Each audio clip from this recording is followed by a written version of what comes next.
When I would talk with friends about sci-fi movies that have stood the test of time, I had always heard the 1997 Canadian film Cube mentioned in that conversation. But up until a week ago, I had never had a chance to experience it. Now, after seeing it, I completely understand the cult following this movie has gained over the years and its status as a sci-fi essential. Welcome to Film Review. Now let's talk about Cube. Cube follows the story of 6 people placed in a gigantic labyrinth of booby-trapped cubed rooms that are seemingly never-ending. The individuals have no idea why they're there, much less who or what placed them there.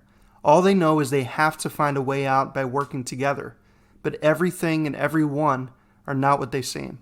Science fiction is overall my favorite genre of film, so combine that with the touch of brutal horror, and just like that, you have a movie that seems tailor-made just for me. For example, one of my favorite movies of all time is 1979's Alien, which is both intelligent science fiction and atmospheric horror. And Cube is similar in those respects, albeit not crafted with the masterful touch of a director like Ridley Scott. But Cube succeeds at being a smart sci-fi horror movie that was made on a shoestring budget of only $365,000 Canadian dollars, which is insane to me. The sets feel completely believable, and there are even some great special effects throughout. They really made efficient use of every cent of their budget. I wish huge studios these days could be reminded that more money does not necessarily equal a better movie. And now, a moment of silence for the deceased. This film was also the directorial debut of Vincenzo Natali, who went on to direct movies like Splice and Sci-Fi, and TV shows like Hemlock Grove and Westworld.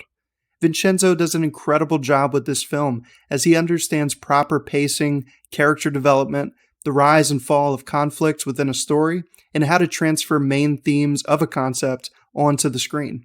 I really believe that this is his best work, and you can feel the raw energy and passion bursting from a then young writer-director just trying to make the best movie he can with very little resources.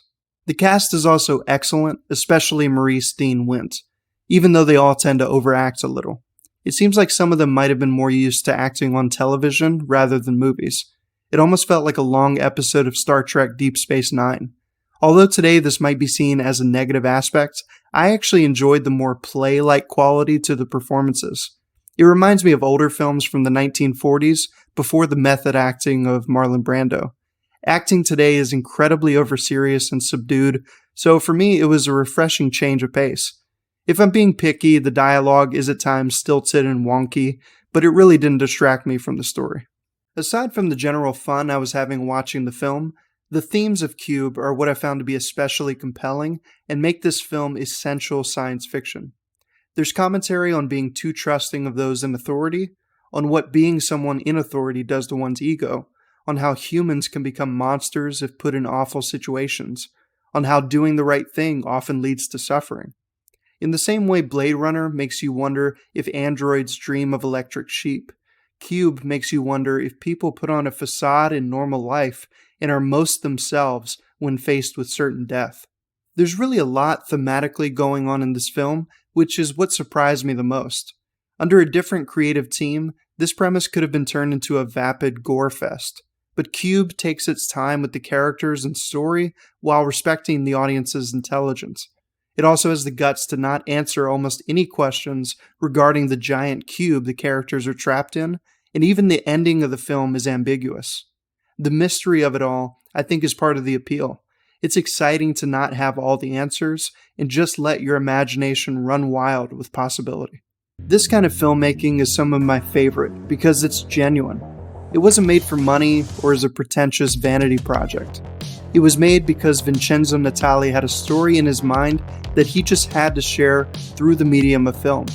And not just that, but it was done with astonishing success in just about every regard, especially when it comes to the main themes of science fiction.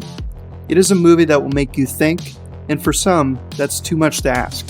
But I consider Cube essential science fiction. Thanks for tuning in. I'll catch you later.